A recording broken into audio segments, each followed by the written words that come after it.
नमस्कार दोस्तों, आइए जानते हैं उत्तर प्रदेश की दिन भर की ताजा और बड़ी खबरें। वही आपने अभी तक वीडियो को लाइक और चैनल को सब्सक्राइब नहीं किया तो फटाफट से कर लीजिए। वही आप यूपी के किस जिले से इस वीडियो को देख रहे कमेंट में जरूर बताइए। आज की पहली खबर, पीएम मोदी का बड़ा ऐलान, पानी और खून एक साथ नहीं बहेगा। पाकिस्तान के साथ सीज फायर के 51 घंटे बाद पीएम मोदी ने सोमवार रात 8 बजे देश को संबोधित किया। अपने 22 मिनट के भाषण में प्रधानमंत्री ने पहलगाम हमला, ऑपरेशन सिंदूर, सीज फायर, आतंकवाद, सिंधु जल समझौते और पीओके पर बात की। प्रधानमंत्री ने कहा कि जिन आतंकियों ने हमारी मां बहनों का सिंदूर मिटाया, हमने उन्हें मिटा दिया। हमारे ऑपरेशन में 100 से ज्यादा खूंखार आतंकवादी मारे गए हैं। प्रधानमंत्री ने कहा कि पाकिस्तान की गुहार पर भारत ने संघर्ष रोकने की सहमति दी है। भारत ने पाकिस्तान के खिलाफ मिलिट्री एक्शन को केवल स्थगित किया है। पाकिस्तान का रवैया देखकर आगे का एक्शन तय करेंगे।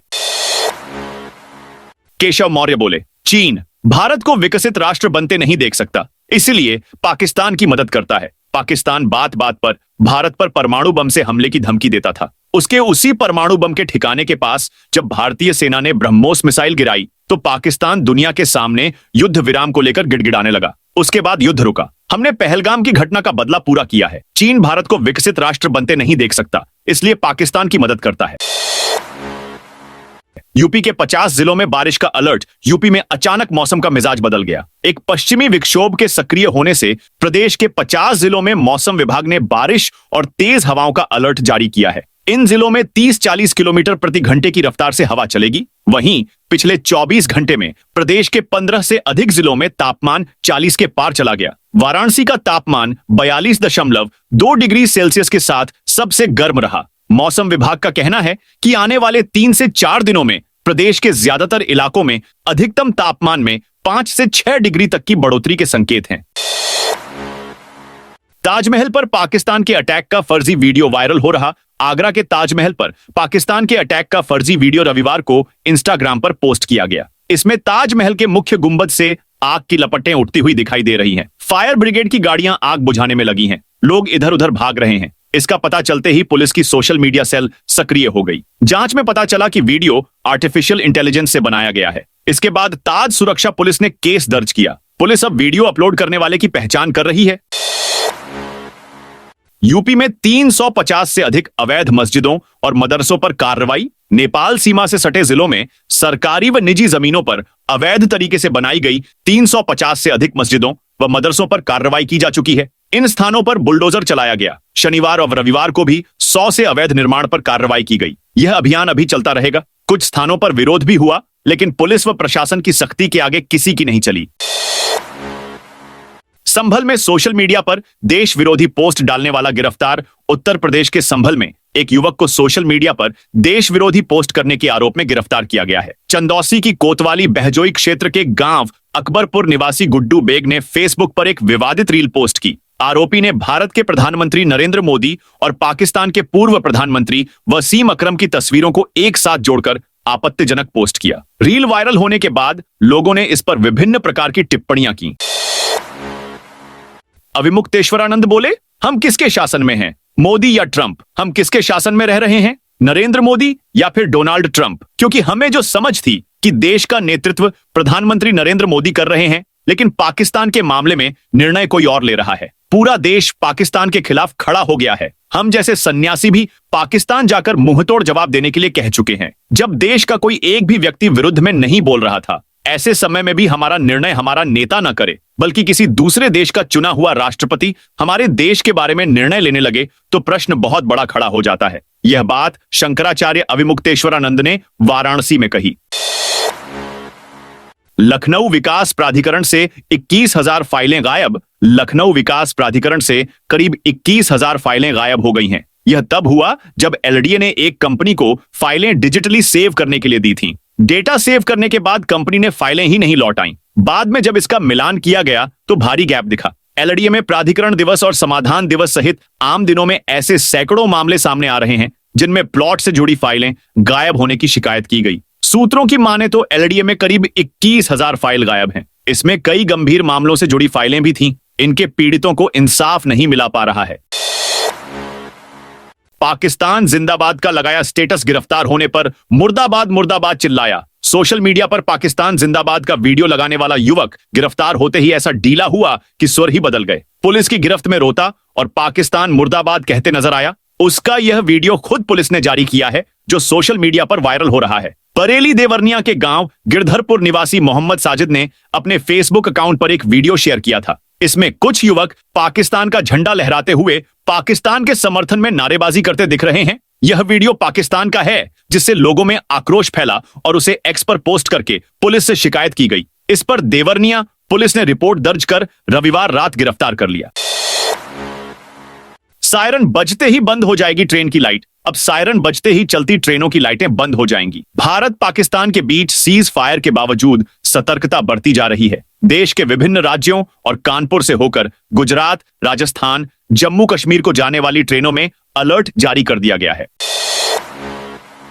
सपा ने तय किया टिकट देने का फॉर्मूला। सपा ने 2027 का चुनाव लड़ने की अपनी तैयारियां शुरू कर दी हैं। सपा ने यह स्पष्ट किया है कि उसी व्यक्ति को टिकट मिलेगा जिसका सक्रियता बूथ पर होगी। सपा नेतृत्व ने अपने संदेश में कहा है कि पार्टी कार्यकर्ता व पदाधिकारी एक दूसरे की शिकायत करने में समय जाया न करें, बल्कि बूथ स्तर पर अपनी सक्रियता बढ़ाकर संगठन को मजबूत करें। वाराणसी में विकास कामों की लेटलतीफी पर योगी ने फटकारा। सीएम योगी 2 दिवसीय दौरे पर सोमवार दोपहर वाराणसी पहुंचे। सर्किट हाउस में विकास कामों और कानून व्यवस्था को लेकर अफसरों, जनप्रतिनिधियों की मीटिंग ली। योगी ने कहा, लूट, चेन स्नेचिंग आदि की घटनाओं पर पुलिस सख्ती से रोक लगाए। समीक्षा के दौरान कुछ परियोजनाओं के निर्माण की लेटलतीफी पर यूपी राजकीय निर्माण निगम, यूपीपीसीएल, पीडब्ल्यूडी, जल निगम शहरी और ग्रामीण, सेतु निगम के अफसरों को फटकार लगाई। वाराणसी से हज के लिए 273 जायरीन मदीना रवाना। वाराणसी से हज यात्रा को जाने वाले जायरीनों की फ्लाइट रविवार रात लखनऊ एयरपोर्ट से मदीना के लिए रवाना हुई। इस फ्लाइट में वाराणसी के 273 जायरीन हज के मुकद्दस सफर पर निकले। सऊदी एयरलाइंस की फ्लाइट ने जायरीनों को लेकर उड़ान भरी। 29 अप्रैल से शुरू हज के सफर में बनारस के यात्रियों को अगले 3 दिन तक लखनऊ एयरपोर्ट से रवाना किया जाएगा। पूर्वांचल के 16 जिलों के जायरीन मदीना के लिए उड़ान भरेंगे। हालांकि इन जायरीनों की वतन वापसी 11 से 27 जून तक होगी। दाल मंडी में मुआवजा को लेकर पेच सीएम के सामने रखी जाएगी रिपोर्ट। वाराणसी में दाल मंडी सड़क चौड़ीकरण की जद में आ रहे मकानों के मालिकों को दिए जाने वाले मुआवजा को लेकर पेच फंस गया है। मुआवजा को लेकर अब सरकार नीति निर्धारण तय करेगी। वाराणसी जिला प्रशासन मुआवजा से संबंधित रिपोर्ट तैयार कर रहा है। रिपोर्ट शासन में भेजी जाएगी। दाल मंडी का प्रोजेक्ट चूंकि 100 करोड़ से अधिक का है, इसलिए कैबिनेट की मंजूरी जरूरी है। प्रोजेक्ट दाल मंडी की अब तक हुई प्रगति की रिपोर्ट सीएम योगी के सामने आज रखी जाएगी। बता दें कि सीएम योगी 2 दिवसीय दौरे पर सोमवार दोपहर काशी आ रहे हैं। शाम को जिला प्रशासन पुलिस महकमे के साथ समीक्षा बैठक भी करेंगे। 15 मई तक आ सकता है सीबीएसई का रिजल्ट। हर बार की तरह इस बार भी यूपी बोर्ड ने सबसे पहले परीक्षा परिणाम घोषित कर दिया था। यूपी बोर्ड प्रयागराज मुख्यालय से 25 अप्रैल को रिजल्ट जारी किया गया था। इसके बाद ही 30 अप्रैल को आईसीएसई बोर्ड ने भी 10वीं और 12वीं के परिणाम घोषित किए गए। अब सीबीएसई के एग्जाम के परिणाम का इंतजार है। यूपी में 20 जून को आ सकता है मानसून। मानसून केरल में इस बार तय समय 1 जून से 4 दिन पहले पहुंच सकता है। मौसम विभाग के मुताबिक दक्षिण पश्चिम मानसून 27 मई को केरल तट से टकराएगा। आईएमडी ने बताया कि 1 जून को केरल पहुंचने के बाद मानसून 8 जुलाई तक अन्य राज्यों को कवर करता है। मौसम वैज्ञानिकों के मुताबिक इसका असर यूपी में भी दिखेगा। प्रदेश में तय डेट 18 जून से सिर्फ 2 दिन की देरी हो सकती है। इस बार अनुमान है कि 20 जून को मानसून सोनभद्र के रास्ते पूर्वांचल में दस्तक देगा। हालांकि पिछली बार भी 20 जून को मानसून आने की संभावना जताई गई थी, लेकिन यह 10 दिन की देरी से आया था, जबकि केरल में तय डेट से 2 दिन पहले 30 मई को एंट्री कर गया था। रामपुर से मुरादाबाद जाने वाली रोडवेज बसों का बढ़ाया गया किराया। रामपुर मुरादाबाद रूट पर कोसी पुल के पास ओवरब्रिज बनने के कारण रूट बदला गया है, जिससे दूरी 7 किलोमीटर बढ़ गई है। इस वजह से रोडवेज बसों का किराया 9 रुपए बढ़ गया है। अब यात्रियों को रामपुर से मुरादाबाद जाने के लिए अधिक किराया देना होगा। यह किराया फिलहाल 1 महीने के लिए बढ़ाया गया है।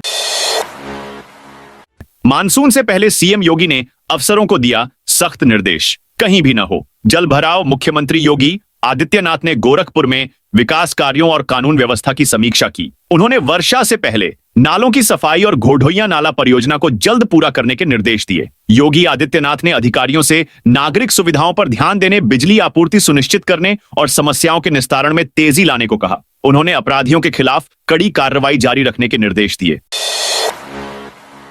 अयोध्या में रामलला के भक्तों को राहत मंदिर के पास 18 करोड़ में बनेगा आधुनिक यात्री निवास। जन्मभूमि पर भव्य राम मंदिर निर्माण के बीच रामलला का दर्शन करने आने वाले श्रद्धालुओं और पर्यटकों को मंदिर के नजदीक मूलभूत जन सुविधा उपलब्ध कराने की कार्य योजना पर कवायद तेज हो गई है। श्रद्धालुओं और पर्यटकों को उन्नत आवासीय सुविधा उपलब्ध कराने के लिए अयोध्या विकास प्राधिकरण 18 करोड़ रुपए की लागत से 2 मंजिला यात्री निवास का निर्माण कराएगा। इसके लिए प्राधिकरण को मंदिर के निकट टेढ़ी बाजार दुराही कुआं मार्ग पर नजुल विभाग की जमीन आवंटित हुई है। हाईवे जाम करने पर 4 नामजद समेत 39 पर एफआईआर। ललितपुर में एक युवती की सड़क दुर्घटना के बाद राष्ट्रीय राजमार्ग पर अवैध रूप से जाम लगाने के मामले में पुलिस ने कार्रवाई की है। पुलिस ने 14 नामजद व्यक्तियों सहित कुल 39 लोगों के खिलाफ प्राथमिकी दर्ज की है। शनिवार को ग्राम भैंसाई के पास एक अज्ञात वाहन ने अनुराधा नामक युवती को टक्कर मार दी। युवती के बाएं पैर में चोट लगी। पुलिस ने तत्काल 108 एम्बुलेंस बुलाकर घायल युवती को जिला अस्पताल भेजा। बिजली कर्मियों ने निजीकरण पर जताई कड़ी आपत्ति। उत्तर प्रदेश के बिजली कर्मचारियों ने एक बार फिर निजीकरण के खिलाफ मोर्चा खोल दिया है। सोमवार को पावर कॉर्पोरेशन के चेयरमैन आशीष गोयल और अन्य अधिकारियों के साथ हुई बैठक में संघर्ष समिति ने करीब 1 घंटे का प्रेजेंटेशन दिया। बताया कि आगरा, ग्रेटर नोएडा और उड़ीसा में निजीकरण का मॉडल पूरी तरह फेल रहा है। दुधावा टाइगर रिजर्व में पर्यटकों की संख्या में उछाल। पर्यटक सुविधा में बढ़ोतरी के कारण बीते 3 वर्षों से दुधवा टाइगर रिजर्व में आने वाले पर्यटकों की संख्या में लगातार बढ़ोतरी हो रही है। इससे सरकार की आय भी बढ़ी है। पर्यटन सत्र 2024 से 25 के अंतर्गत दुधवा टाइगर रिजर्व में नवंबर से अप्रैल महीने के बीच 574 विदेशी पर्यटकों सहित 44,644 पर्यटक आए हैं, जबकि यह सत्र जून माह तक चलेगा। पाकिस्तानी खुफिया एजेंसी की साइबर जासूसी का अलर्ट। जालौन में भारतीय सेना ने एक सुरक्षा अलर्ट जारी किया है। पाकिस्तानी खुफिया एजेंसी के अधिकारी भारतीय रक्षा बलों के अधिकारी बनकर नागरिकों और पत्रकारों को फोन कर रहे हैं। वे ऑपरेशन सिंदूर की गोपनीय जानकारी जुटाने की कोशिश कर रहे हैं। इसके लिए भारतीय व्हाट्सएप नंबर 7340921702 और कुछ अन्य मोबाइल नंबरों का इस्तेमाल किया जा रहा है। जालौन जिले में सुरक्षा एजेंसियां अलर्ट मोड में हैं। जिले के पुलिस अधीक्षक दुर्गेश कुमार ने सभी नागरिकों और पत्रकारों को सतर्क रहने को कहा है। उन्होंने कहा कि संदिग्ध कॉल या मैसेज मिलने पर सत्यता की जांच करें। ऐसी कॉल आने पर तुरंत स्थानीय पुलिस या नजदीकी सुरक्षा एजेंसी को सूचित करें।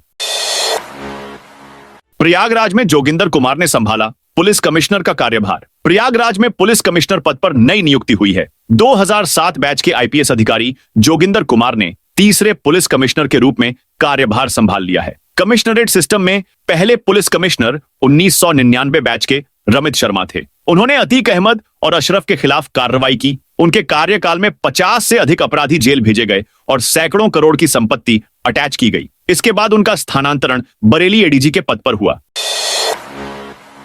झांसी में बिना परमिट दौड़ रही रोडवेज बसें। झांसी में निजी बस ऑपरेटर और उत्तर प्रदेश राज्य सड़क परिवहन निगम के बीच पाला खिंच गया है। निजी बस संचालकों ने कहा कि निगम हमारे पेट पर लात मार रहा है, जो बर्दाश्त नहीं किया जाएगा। बोले कि बिना परमिट परिवहन निगम किसी भी रूट पर हमारी बसों के आगे अपनी बसें चला रहा है। ऐसे में उन्हें सवारी नहीं मिल पा रही। इसको लेकर आरटीओ से भी शिकायतें की गईं, लेकिन कोई लाभ नहीं मिला। यूपीआई सर्विस देश भर में डाउन। गूगल पे और फोन पे जैसे प्लेटफॉर्म से पेमेंट करने में यूजर्स को आ रही दिक्कत। देश भर में सोमवार 12 मई को यूनिफाइड पेमेंट्स इंटरफेस यानी यूपीआई सर्विस टेक्निकल इश्यू के चलते डाउन हो गई। इस आउटेज की वजह से यूजर्स को गूगल पे, फोन पे और पेटीएम जैसे डिजिटल पेमेंट प्लेटफॉर्म से पेमेंट करने में दिक्कतों का सामना करना पड़ रहा है। वेबसाइट और ऑनलाइन सर्विसेज का रियल टाइम स्टेटस बताने वाले प्लेटफॉर्म डाउन डिटेक्टर के अनुसार करीब शाम 5 बजे से दिक्कत आनी शुरू हुई। वहीं शाम 7 बजे सबसे ज्यादा 913 शिकायतें दर्ज की गईं। यूपी में सितंबर से पहले तय होंगी बिजली की नई दरें। यूपी में सितंबर से पहले बिजली की नई दरें तय हो जाएंगी। राज्य विद्युत नियामक आयोग ने बिजली कंपनियों द्वारा दाखिल वर्ष 2025 से 27 के लिए वार्षिक राजस्व आवश्यकता प्रस्ताव को मंजूरी दे दी है। उपभोक्ताओं को आपत्तियां दाखिल करने के लिए 21 दिन दिए गए हैं और इसके बाद जून से बिजली दरों पर जनता के बीच सुनवाई शुरू हो जाएगी। प्रस्ताव स्वीकार करने के बाद 120 दिनों में नई दरें तय करने का नियम है।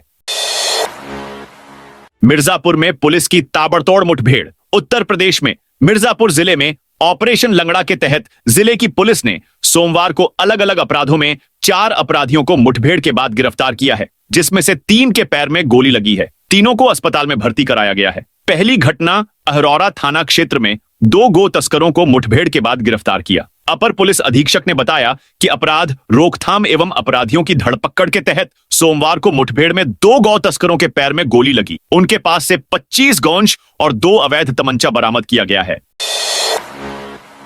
लखनऊ में लगी भीषण आग, 8 घर जले। लखनऊ के इटौंजा थाना क्षेत्र में सोमवार दोपहर पराली जलाने से भीषण आग लग गई। गांव के पूर्व प्रधान ब्रजेश सिंह और उनके भाई शेरू द्वारा गेहूं की पराली जलाने से यह हादसा हुआ। पराली से आग पास के बांस के पेड़ों तक पहुंच गई। तेज हवाओं के कारण आग ने विकराल रूप ले लिया और गांव तक पहुंच गई। ग्रामीणों ने आग बुझाने का प्रयास किया और बीकेटी फायर कंट्रोल को सूचना दी। दमकल कर्मियों ने लगभग 3 घंटे की मशक्कत के बाद आग पर काबू पाया। इस दौरान कोई भी राजस्व कर्मी, तहसील अधिकारी या लेखपाल मौके पर नहीं पहुंचे।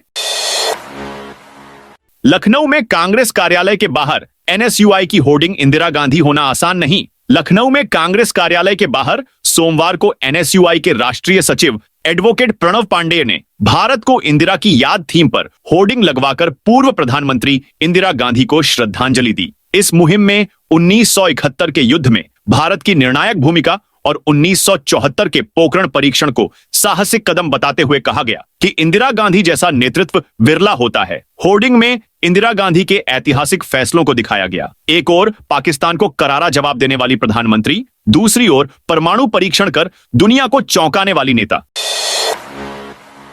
लखनऊ में बन रहा प्रदेश का पहला कैटल घाट। लखनऊ में प्रदेश का पहला कैटल घाट बन रहा है। इसे सिंचाई विभाग 10 करोड़ रुपए की लागत से बनवा रहा है। इसमें एक साथ 500 जानवर पानी पी और नहा सकेंगे। यह घाट काकोरी के सरोसा भरोसा गांव के पास शारदा नहर के किनारे बन रहा है। घाट का जलस्तर इस तरह मेंटेन किया जाएगा कि जानवर आसानी से पानी पी सकें, नहा सकें और उन्हें किसी तरह का खतरा भी न हो। अधिकारियों का कहना है कि यहां पर स्थानीय किसानों और पशुपालकों को बड़ी राहत मिलेगी, क्योंकि उन्हें जानवरों को नहलाने के लिए इधर उधर नहीं भटकना पड़ेगा।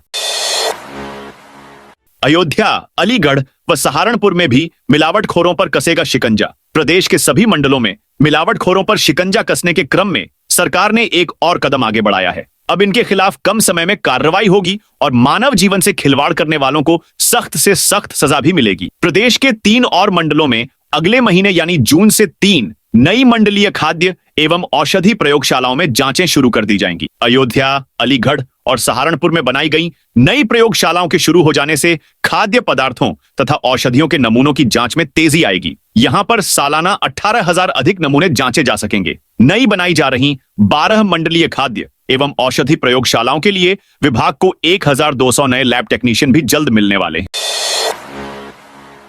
योगी सरकार कुछ इस तरह से करेगी पर्यटन स्थलों की मार्केटिंग। यूपी सरकार प्रदेश के पर्यटन स्थलों को वैश्विक स्तर पर बढ़ावा देने के लिए 12 अंतर्राष्ट्रीय भाषाओं में प्रचार फिल्में बनाएगी। इन फिल्मों में रामायण, कृष्णब्रज, बौद्ध और अन्य प्रमुख पर्यटन सर्किटों को शामिल किया जाएगा। प्रत्येक फिल्म लगभग 2 मिनट की होगी और आधुनिक तकनीक का उपयोग करके बनाई जाएगी। ब्यूरो 12 भाषाओं में किया जाएगा। प्रदेश के पर्यटन स्थलों का प्रचार का लक्ष्य पर्यटन को बढ़ावा देना है। आईआईटी कानपुर बढ़ा रहा भारतीय सेना की फायर पावर। भारत पाकिस्तान के टकराव में मानव रहित हवाई वाहन और ड्रोन की अहमियत को देश दुनिया ने देखा। आईआईटी कानपुर पिछले 10 वर्ष से भविष्य के युद्ध के लिए अनुसंधान कर रहा है। आईआईटी के विज्ञानियों ने विमानों और मिसाइलों को रडार की पकड़ से बचाने के लिए एक विशेष नैनो मटेरियल तकनीक विकसित की है, जिससे बड़े बड़े वायुयान, मिसाइल और सैन्य स्थलों को एक तरह से अदृश्य किया जा सकेगा। काशी, मथुरा, अयोध्या में अपना घर का सपना होगा पूरा। यूपी के धार्मिक शहरों काशी, मथुरा, अयोध्या और प्रयागराज में अपना घर का सपना पूरा हो सकता है। यूपी की योगी सरकार प्रदेश के धार्मिक शहरों के प्रति लोगों में बढ़ते हुए आकर्षण को देखते हुए नई आवासीय व व्यावसायिक योजनाएं लाने जा रही है। इसमें लोगों की जरूरत के आधार पर मकान बनाने के लिए भूमि दी जाएगी और होटलों व मॉल बनाने के लिए बड़ी कंपनियों के लिए भूमि आरक्षित की जाएगी। ये योजनाएं खासकर अयोध्या, वाराणसी, प्रयागराज और मथुरा जैसे शहरों में पहले लाई जाएंगी। शासन ने इस संबंध विकास प्राधिकरणों और आवास विकास परिषद से प्रस्ताव मांगा है। यूपी में योगी सरकार ने भी तोड़ी आतंकियों की कमर। भारत द्वारा आतंकवाद के खिलाफ चलाए जा रहे ऑपरेशन सिंदूर के बीच एक बयान में दावा किया गया कि कि मुख्यमंत्री योगी आदित्यनाथ के नेतृत्व वाली सरकार ने पिछले 8 वर्षों में न केवल अपराधियों की कमर तोड़ी, बल्कि उत्तर प्रदेश में आतंकवादी संगठनों के स्लीपिंग मॉड्यूल, सहयोगी और असामाजिक तत्वों को भी पूरी तरह से नेस्तनाबूद कर दिया है। इस दौरान योगी सरकार ने न सिर्फ आतंकियों के नेटवर्क को ध्वस्त किया, बल्कि आतंकवाद का वित्त पोषण, धार्मिक उन्माद, फर्जी दस्तावेज व विदेशी घुसपैठ पर भी प्रहार किया। ऊपर सरकार ने पिछले 8 वर्षों में जहां एक ओर 230 दुर्दांत अपराधियों को मुठभेड़ में ढेर किया, वहीं दूसरी ओर आतंकवादी संगठनों के 142 सहयोगियों को गिरफ्तार किया है और एक को मार गिराया है। बुद्ध पूर्णिमा स्नान पर गंगा घाटों में श्रद्धालुओं की भारी भीड़ दिखी। बुद्ध पूर्णिमा के शुभ अवसर पर गंगा घाटों में स्नान को लेकर श्रद्धालुओं की भारी भीड़ उमड़ पड़ी है। गंगा घाटों में स्नान करने को भारी संख्या में भक्तजन पहुंच रहे हैं। दिल्ली एनसीआर, हरियाणा सहित यूपी के सहारनपुर, मुरादाबाद, बिजनौर, मुरादाबाद आदि शहरों से आने वाले तीर्थ यात्रियों की भारी भीड़ गंगा घाटों में दिख रही है।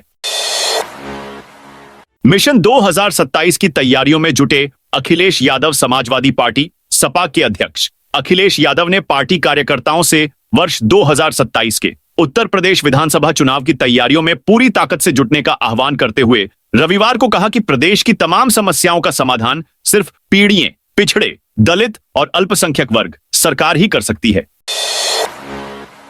पीलीभीत में नोटिस के बाद खुद ही मस्जिद को तोड़ने लगे लोग। पीलीभीत जिले में नेपाल सीमा के समीप के गांव भरतपुर में उपनिवेशन की जमीन पर मस्जिद बनाने वाले 5 पट्टेदारों और एक प्रधान ने प्रशासन के नोटिस बाद खुद ही मस्जिद को ढाना शुरू कर दिया। प्रशासन ने कुछ दिन पहले इन सभी संचालकों को मस्जिद ढाने का नोटिस देकर 14 दिन में स्पष्टीकरण देने को कहा था।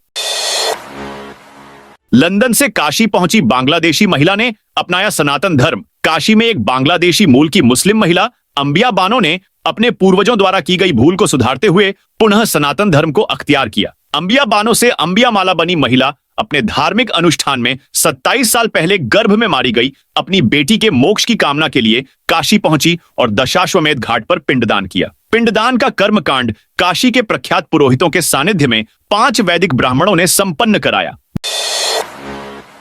बड़े मंगल की वजह से आज सरकारी अस्पतालों में हाफ डे रहेगी ओपीडी। बड़े मंगल के अवसर पर सरकारी अस्पतालों में ओपीडी का संचालन हाफ डे रहेगा। सुबह 11 बजे तक पर्चे बनने व जांच का काम होगा। डॉक्टर ओपीडी में 12 बजे तक बैठकर मरीजों को देखेंगे। इमरजेंसी सेवाएं 24 घंटे चलेंगी। जिन मरीजों को ओपीडी में इलाज नहीं मिल पाएगा वह इमरजेंसी में प्राथमिक इलाज ले सकते हैं। बलरामपुर, सिविल, लोकबंधु समेत अन्य अस्पतालों में यही स्थिति रहेगी। दोस्तों, ये थी उत्तर प्रदेश की दिन भर की ताजा और बड़ी खबरें। जय हिंद, जय भारत,